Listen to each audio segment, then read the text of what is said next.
ito po yung ating mga bagong dating. Ayan. Buksan na natin ngayon.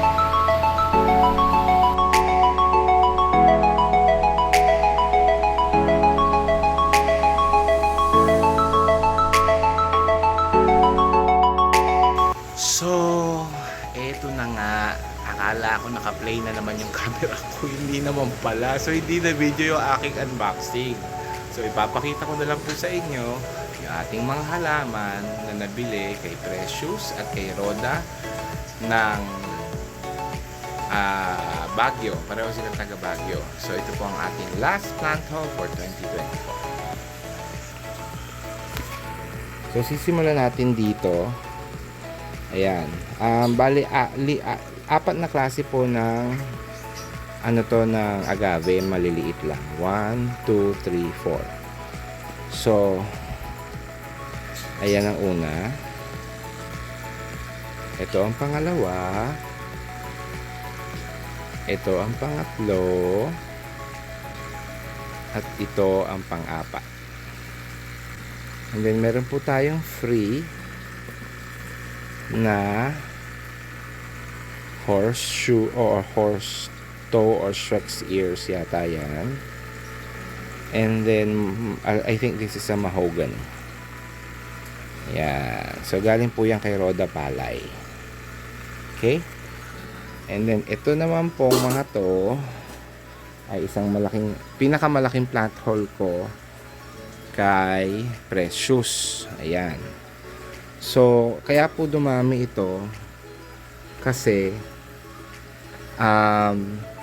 marami po dyan yung mga taga 110, 120, 150, ganun lang. Kasi nga, tawag dito, nag-sale siya. Christmas sale siya. So, mga is itong mga to. Ayan.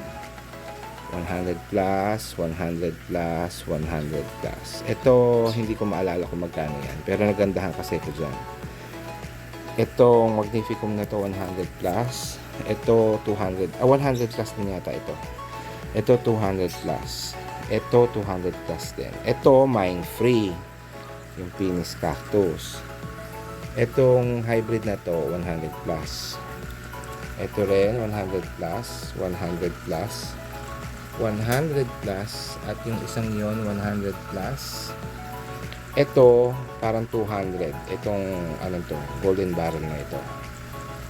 Itong Pringley 200 plus yata yan.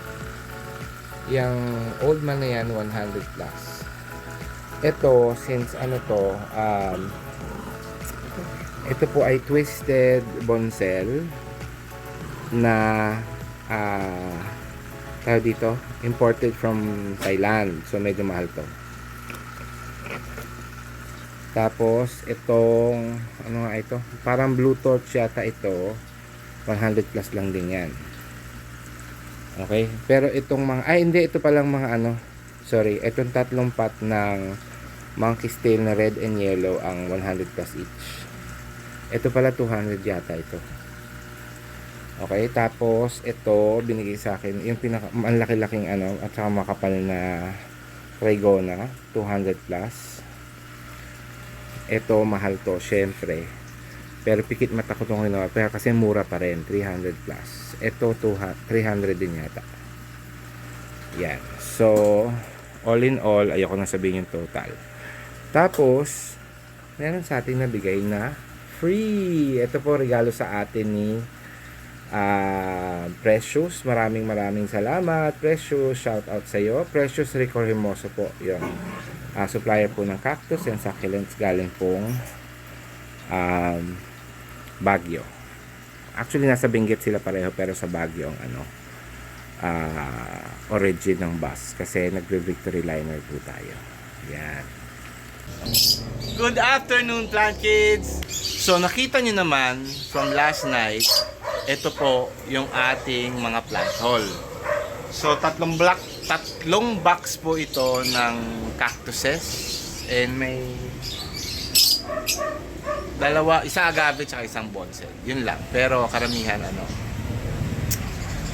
cactuses. Actually, hindi kagabi.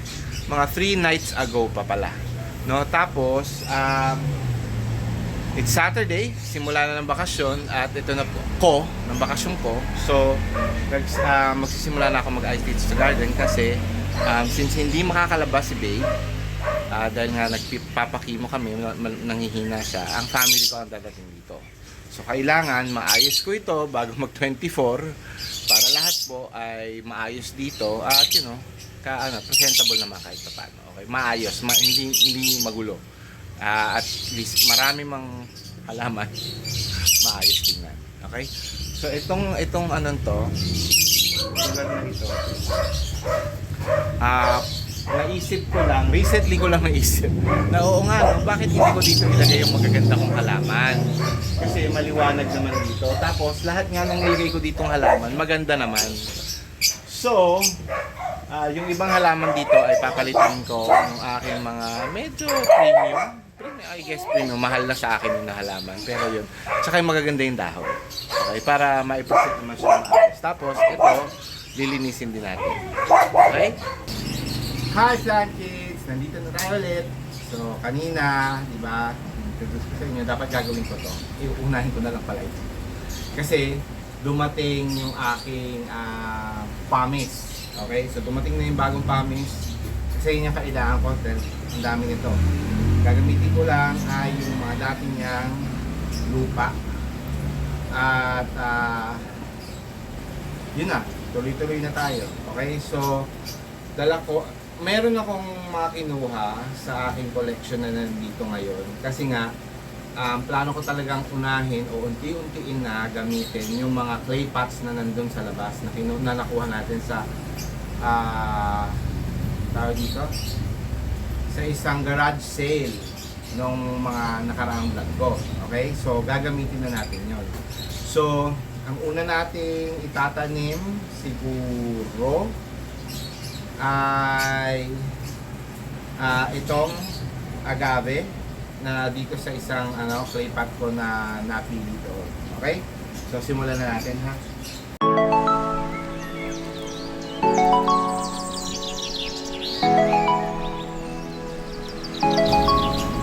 Okay. So, ito yung pot.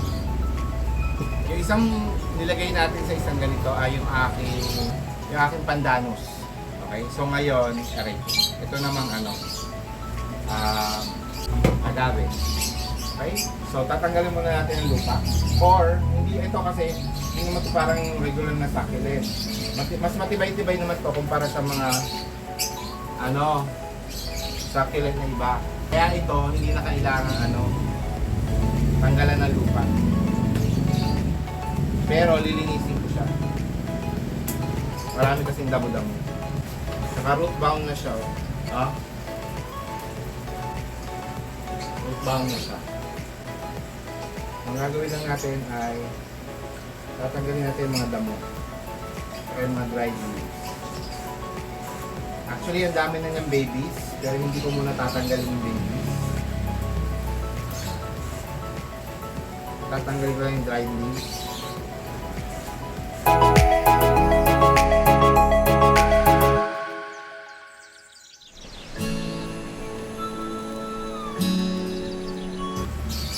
Okay. So, malinis na.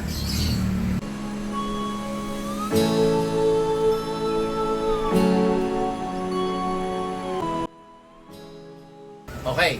So, nagawa na natin yung unang agave. Ngayon naman, ang gagawin ko, ito namang dalawang giant ko na mga euphorbia. Yung euphorbia green at saka euphorbia rubra. Okay? Kasi, matagal ko na silang planong i-big pot. At yun nga, nakakuha na tayo ng big pot, na clay pot. So, pagsasama-samahin ko na sila. Okay?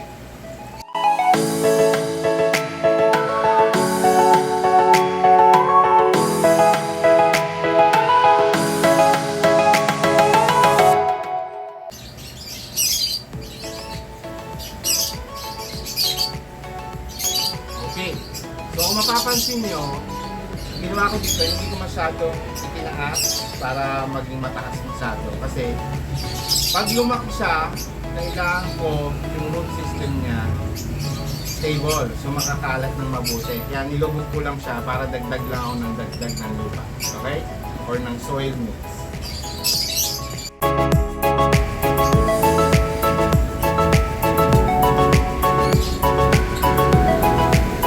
Okay. So, dito naman tayo sa pula. Ito naman yung ating ililipat. Mas challenging to kasi clay pot yung panggagalingan.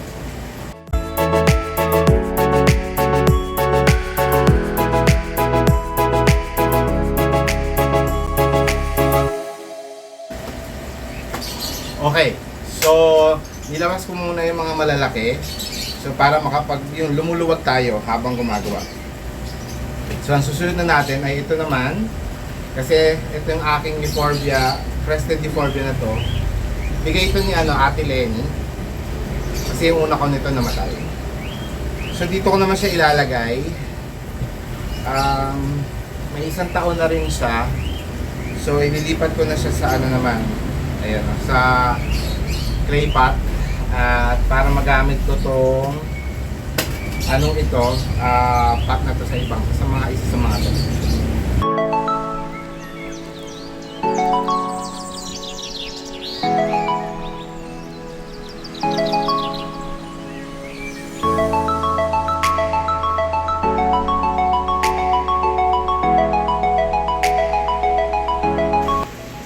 So, ito na po yung ating mga naripat. Ayan, kanina akala ko nagtuloy-tuloy yung video. Again, namatay na naman po. So, ayan, mamaya pa iisa-isahin ko sa inyo yan kung ano-ano yan, no? Yung mga naripat natin. Karamihan po ng ginamit natin ngayon ay clay pot na. Yung iba nasa labas, papakita ko sa inyo. Ayan. Ito naman po yung 5. Ito yung mga nakita nyo pa. Yung green tsaka rubra. Tapos yung aking agave. Tapos ito nga yung torch ba ito. Tapos ito yung tinransfer ko. Yan. So yan, tsaka yung mga nakapaso dun sa loob.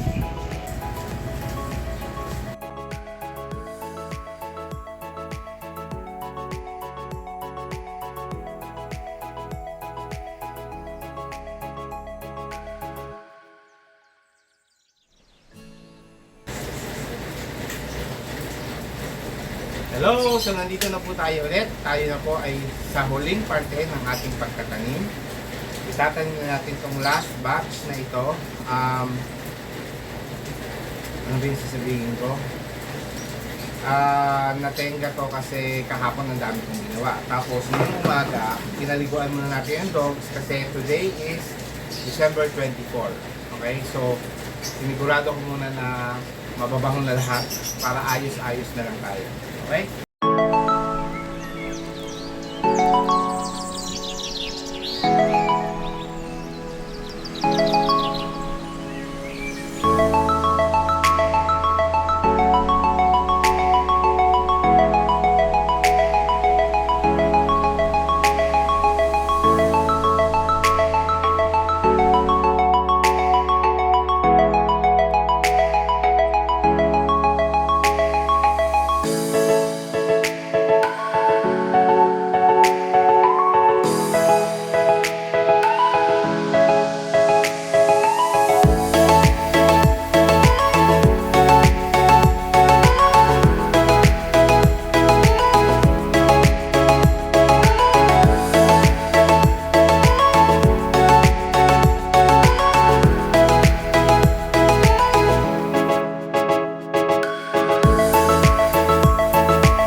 Ayan! So, natapos na natin ang last plant haul and planting for 2024.